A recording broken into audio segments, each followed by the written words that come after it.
투자 수천 말말말 시작을 하겠습니다. 주요 인사들의 말에 전략이 숨어 있다고 하는데 그걸 좀 파헤쳐 보도록 하겠습니다. 오늘 이 시간 조호진 타큐뉴스 대표와 함께 말씀 나눠봅니다. 어서 오세요, 대표님. 네, 안녕하세요. 네, 오늘 첫 번째 인사의 주요 발언은 무엇이었는지 우선 화면으로 공개를 해드리도록 하겠습니다. 함께 만나보시죠.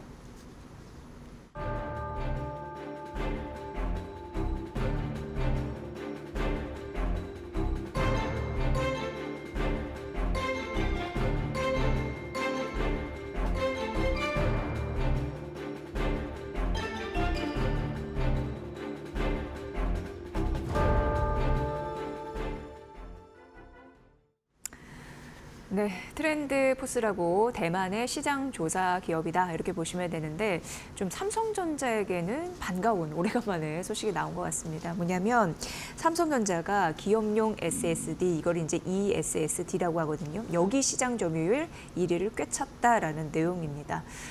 대표님 어떻게 보셨습니까? 예, 네. 이제 그 보통은 이제 아까 말씀한 ESS인데 이가 이제 엔터프라이즈 약자입니다. 그래서 네. 엔터프라이즈는 기업이란 뜻이니까 SSD가 사실은 뭐 여러 가지 많이 쓰이는데 아마 이 화면을 보시는 분들 중에 이제 노트북으로 보시면 요즘은 노트북에다 이제 SSD를 바뀌어 있죠. 그렇게 이제 그런 플래시 메모리 기반의 하드디스크가 이제 SSD인데 기업용 SSD는 훨씬 이제 그 규모가 큽니다. 그러다 보니까 그쪽 시장이 점점 이제 넓어지고 있는데 그 시장에서 삼성전자가 이제 계속 2분기에 있어 3분기도 기업용 SSD1을 갖다 수송을 했다라고 이제 트렌드포스가 이제 밝혔습니다. 그래서 사실은 삼성전자에게 사실은 뭐 올 여름부터 주가가 계속 내리고 그 내린 이유가 여러 가지 이제 악재가 있었기 때문에 내렸는데 그 11일 날 트렌드포스가 발표한 이제 그 기업용 ESSD 시장에서 삼성전자가 이제 압도적으로 이제 1위를 갖다가 굳건히 지켰다는 소식은 이제 삼성전자 주주에게는 되게 이제 기분 좋은 소식이라 하겠습니다. 네. 이게 아무래도 강력한 AI 수요가 받쳐주다 보니까 이런 흐름이 나오지 않나 싶은데 사실 삼성전자는 SK하이닉스에 대해서 이제 HBM3 이쪽에서도 고배를 마셨는데 일정 부분 그래도 낙수 효과를 봤다라고 볼 수 있겠네요. 네, 네, 맞습니다. 네. 그러니까 기업용 SSD, 이 SSD 시장이 왜 이렇게 팽창을 하고 있냐면은 우리가 이제 지금 화면을 보신 분들이 다 몇 번씩 해보셨을 것이고 저도 주위에 이제 지인들에게 물어보면 일반 셀러리맨들도 사실은 챗GPT나 뭐 제미나이 같은 생성형 AI는 그 근무의 업무에 아주 필수가 됐더라고요. 그래서 그러다 보면 결국 다 검색을 해서 검색한 결과를 갖다 얻어내는 거기 때문에 그때 실제 검색한 결과를 얻어내는 것은 각 서버에다가 마이크로소프트건 뭐 구글이든 아마존이 서버에 설치된 것을 갖다가 우리가 데이터를 갖다가 다시 그 결과물을 얻는 거거든요. 그러면 그 서버에 있는 것이 바로 이 SSD입니다. 그래서 이 SSD 시장이 이제 계속 팽창을 하고 있는데 여기 삼성전자가 굳건히 1등을 지켰다. 그래서 HBM3를 갖다 엔비디아에다가 그 납품 못한 것은 아쉽지만 대신 이제 생성형 AI 시장이 커지면서 이 SSD 시장이 같이 커지는 가운데 삼성전자가 그나마 이제 반도체 부분에서 좀 긍정적이고 매출이 성장할 수 있는 버팀목이 될 수 있는 중요한 어떤 판로가 생겼다 이렇게 이해하시면 되겠습니다. 네, 아무래도 뭐 대용량 모델 수요가 필요하기 때문에 그쪽으로 아무튼 먹을거리를 챙긴 그런 모습, 네, 그런 소식입니다. 근데 이제 내년에 이제 얼마 남지 않았지만 트럼프 당선인이 이제 임기를 시작하게 되면은 중국 대리기에 나서지 않겠습니까? 그러면 중국 기업들이 어쨌든 타격을 입을 거고, 그럼 또 상대적으로 삼성전자는 반사이익을 얻지 않겠느냐라는 시각도 있습니다. 삼성전자 옹호론들에게만 좀 해당되는 것일지 대표님의 의견이 궁금한데요. 네, 그렇죠. 그러니까 지금 그 결국은 이 SSD는 아까 말씀드린 이제 플래시 메모리 쪽에 이제 기반한 어떤 메모리 장치이고요. 그다음에 우리가 보편적으로 많이 쓰는 시장은 이제 D램입니다. 그 D램과 이제 플래시 메모리는 이제 플래시 메모리는 전원을 꺼도 사실 저장된 데이터가 날아가지 않는다. 그러니까 스마트폰을 갖다가 끌 때가 있죠. 스마트폰을 끌 때가 있는데 만약에 D램을 쓰면 D램은 더 전원을 끄면 저장된 메모리가 날아갑니다. 그러니까 스마트폰의 메모리 장치로 D램을 쓰면은 우리가 스마트폰에 전원을 한 번씩 끌 때마다 모든 주소록이 날아간다는 일이니까 이게 있을 수 없는 일입니다. 그래서 그런 모바일 장치는 주로 플래시 메모리가 쓰고 하지만 모바일 장치 말고도 많은 부분에서는 D램이 차지하고 있는데 D램에서 고부가 가치는 HBM3고 그거 말고 그 HBM이 사실은 시장에 이제 두가 나타나기 전에 2년 전까지만 해도 보편적인 이제 D램, 지금은 이제 HBM이 너무나 두드러지고 시장 장악력이 커졌기 때문에 원래 있던 D램을 영어로는 레가시 D램, 아주 용어가 멋있죠. 그런 우리말로 이제 범용 D램이야. 그래서 범용 디램 시장에 있어서 중국의 이제 창신 반도체, 그다음에 그 푸젠 진화 등이 계속 중국 기업의 양자인데 이 양자 기업이 사실은 너무나도 많은 이제 물량 공세를 어떻게 물량 공세를 하고 있냐? 시중가의 절반 가격으로 판매를 해요. 그러면 사실은 이제 기존에 했던 메모리 디램 3사 입장, 삼성전자, SK하이닉스, 마이크론 입장에서는 아니 절반 가격으로 납품하는 기업이 있다 보니까 이 가격 하락을 막을 수도 없고 그 당연히 고객사 입장에서는 야 여기는 절반 가격 납품하는데 너네는 왜 이 가격 고수하고 있어? 이러면 사실은 협상력도 떨어지죠. 이것 때문에 사실은 전체적으로 반도체 시장이 안 좋았습니다. 근데 이제 아까 말씀하신 대로 트럼프 대통령이 내년 1월 19일 날 취임을 하면은 바로 아마 즉각적으로 이제 중국에 있는 양대 디램 업체에서 제재를 취하지 않을까라고 생각을 하고 그 때문에 이제 삼성전자에 대해서 그나마 또 하나 이렇게 희망적인 이제 전망이 나오는 배경이 되기도 했습니다. 네. 순통이 한 번 더 트이지 않을까라고 하는데 정말 그럴까요?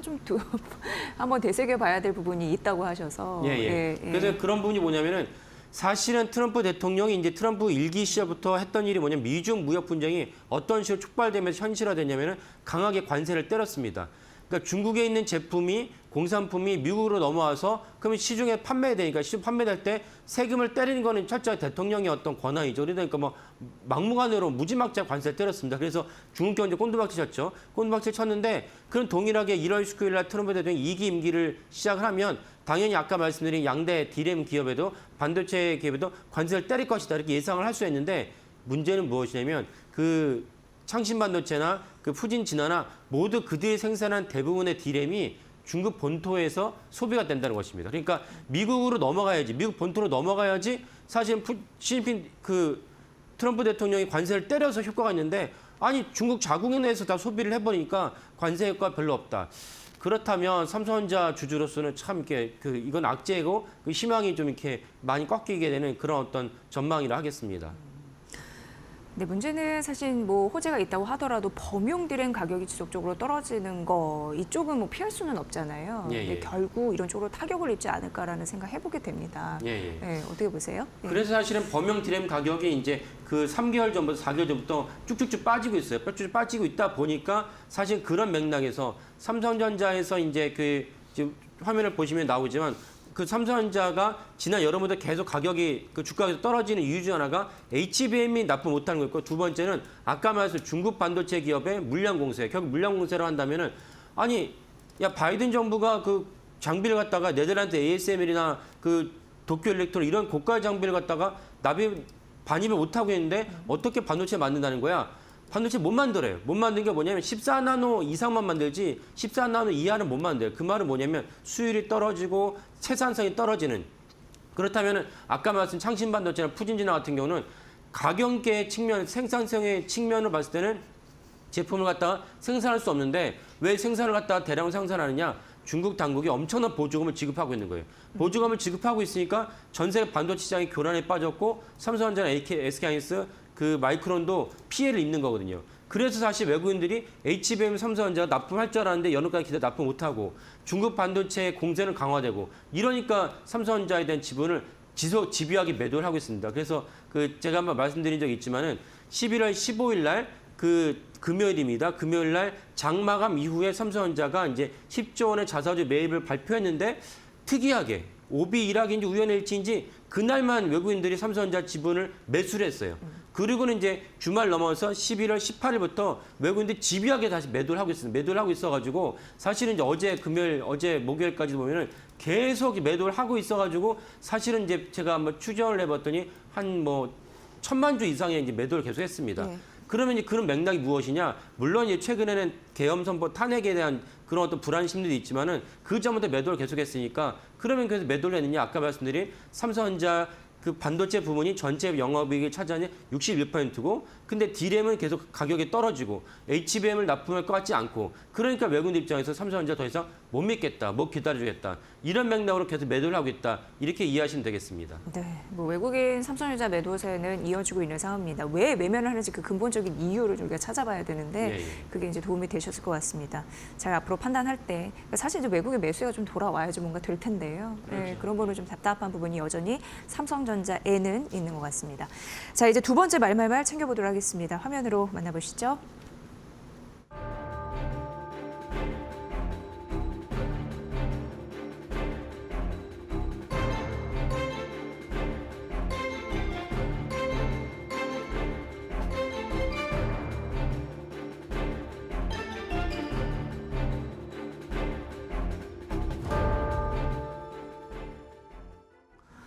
네, 이거는 각각의 그 기업이 어떤 느낌을 갖고 어떤 사업을 영위하는지 알면 조금 더 이해가 쉬우실 것 같은데 이스페타시스 같은 경우 최근 좀 논란의 중심에 있었죠. 이게 AI 기업으로 좀 인식이 되는 바가 있었고 AI 관련 기업 근데 제이오 2차 전지 기업을 인수한다. 이런 부분은 좀 의문이 있으실 것 같습니다. 어쨌든 말이 많다가 최근에 다시 인수를 재추진한다라고 했습니다. 여러 가지 좀 사항, 제반 사항 설명 좀 부탁드릴게요. 예. 네.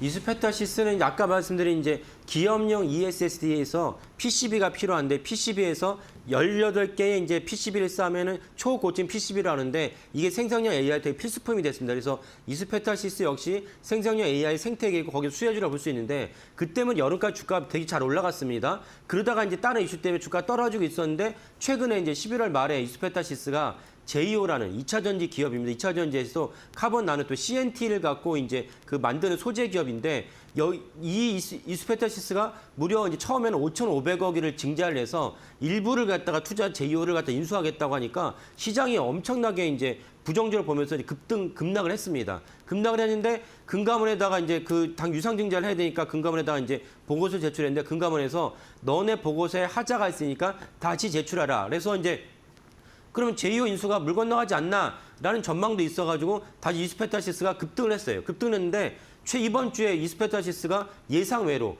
제이오 인수를 갖다 강행하겠다라고 하면서 이제 정전 보고서를 제출했습니다. 그러면 이제 왜 시장에서는 금감원에서 한번 브레이크를 걸었을 때 왜 이스페타시스의 제이오 인수가 꺾이지 않나라고 하는 전망은 무엇이냐면은 트럼프 당선자가 대선 후보 시절부터 그리고 그 전부터 2차 전지에 대해 계속 전기차에 대해 부정적인 언급을 했어요. 네. 그러면 이제 당선 확정되기 전이라면 모르겠지만 당선 확정이 됐고 심지어 이제 IRA 그러니까 2차 전지에 이제 근본적인 어떤 그 지원을 갖던 근거가 IRA라는 법안인데 IRA를 갖다가 트럼프 당선자 아무리 대통령이어도 아니 상원 하원을 다 통과시켜야 되는데 그게 쉽지 않겠다라고 해서 마지막 일말의 어떤 미련을 거두고 있었는데 일말의 미련마저 공화당이 상원 하원을 다 장악을 했어요. 그렇다면 이 IRA를 폐기가 수순이고 그러면 이제 더 이상 제이오를 인수하지 않아도 되는데 왜 이스페타시스 김상범 회장이 이스페타시스가 제이오를 인수하려고 하느냐. 그래서 아마 이스페타시스가 더 이상 제이오를 인수하지 않을 거라고는 전망이 있었어요. 근데 금감원에서 브레이크를 걸었는데도 불구하고 다시 정정보고서 제출하니까 이스페타시스가 다시 급락하는 그런 어떤 상황이 이제 연출된 것입니다. 네, 어제도 이스페타시스가 오늘은 뭐 2% 반등은 하지만 어제 13% 넘게 급락했거든요. 예. 이런 좀 부담을 갖고 있는 듯합니다. 어찌됐건 근데 제이오 같은 경우에는 그 사업 분석을 좀 보면은 이거 과연 2차 전지 기업이라고 해도 되나 이런 또 의문점은 있어요. 대표님 어떻게 보세요? 예, 맞습니다. 그러니까 우리가 사실 전체 매출에서 단 20%만이라도 나중에 이 회사의 새로운 차세대 먹거리인데 이 차세대 먹거리가 시장이 다 좋아하고 우호적인 분야예요. 예를 들면 LG화학이 전체 매출에서나 그 당시에 차지하겠던 비중이 크지 않았음에도 불구하고 LG에너솔루션 2차 전지 배터리 셀을 만든다는 이유만으로 LG화학의 주가 엄청 올랐거든요. 그런 마찬가지로 제이오도 전체 사업 구조를 보면은 제이오는 아까 말씀드린 대로 시장에서 그 주목을 받았던 계기는 CNT, 카본 나노튜브를 통해서 탄소 나노튜브를 통해서 2차 전지의 성능을 갖다 개선시키는 그런 기술을 갖고 있다고 해서 제이오가 그 주목을 받았는데 아직까지는 3분기 보고서를 보면은 제이오의 어떤 전체 매출을 보면은 그 처음에 전자 소재, 즉 화면은 전자 소재가 아까 말씀드린 이제 카본 나노튜브 CNT 분야고 그 두 번째 있는 플랜트 엔지니어링이 보시면은 이 제이오를 이끌었던 사업입니다. 근데 3분기 보고서만 보면은 CNT 기업이 아니고 플랜트 기업이 뭐 80%, 89%에 해당하는 매출 비중 갖고 있으니까요. 그러니까 사실은 김상범 회장이 이스페타시스를 통해서 제이오를 인수한다고 했을 때 이게 과연 CNT의 기술을 보고 인수하려는 것이냐 아니면 플랜트 엔지니어링이라는 다른 어떤 속내가 있는 것이냐라는 의문이 들기 수밖에 없습니다. 물론 이번에 정전 보고서에서도 이스페타시스는 아니야 우리는 이제 그 제이오의 CNT가 되게 중요하다 보고 그 심지어 이스페타시스랑도 결합을 하면 시너지 효과가 날 것이야 이런 맥락으로 발표하긴 했지만은 일단 매출 비중을 보면 그렇지 않으니까요. 그래서 이제 아니 누가 생각해도 2차 전지는 이미 좀 트럼프 정부 동안은 힘든데 왜 굳이 거액을 들여서 인수하냐라고 했을 때 혹시 플랜트를 보고 인수하지 않나라는 추측까지 나오게 됐습니다. 그래서 정확한 게 모르겠지만 어쨌건 심지어 제이오가 CNT보다는 2차 전지 소재보다는 플랜트 기업이다라는 것도 이제 인지하시면 좋겠습니다. 네, 이거 전체 매출의 플랜트 분야가 83이라고 하니까 플랜트 사업을 보고 들어간 게 아닌가, 2차 전지가 아니라 이런 또 주주들의 그 한번 이제 던져볼 만한 그런 사항이 아니었나 싶습니다.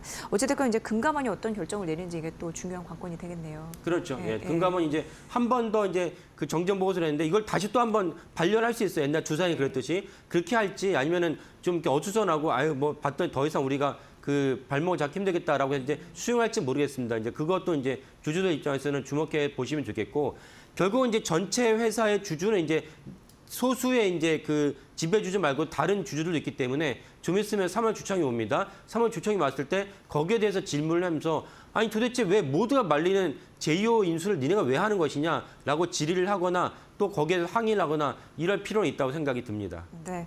이 스페타시스는 최근 뭐 주가 폭락에 금감원 그 제재까지 이제 논란에 있는 그런 종목입니다. 지속적으로 보셔야 될 것 같고요. 밸류업에 역행한다, 주주가치 훼손이다 이런 목소리도 있으니까 잘 판단해 보시면 도움이 되실 것 같습니다. 자, 오늘 투자수첩 말말말 함께했고요. 조호진 타큐뉴스 대표의 분석으로 여러분 함께하셨습니다. 잘 들었습니다, 대표님. 예, 감사합니다. 네.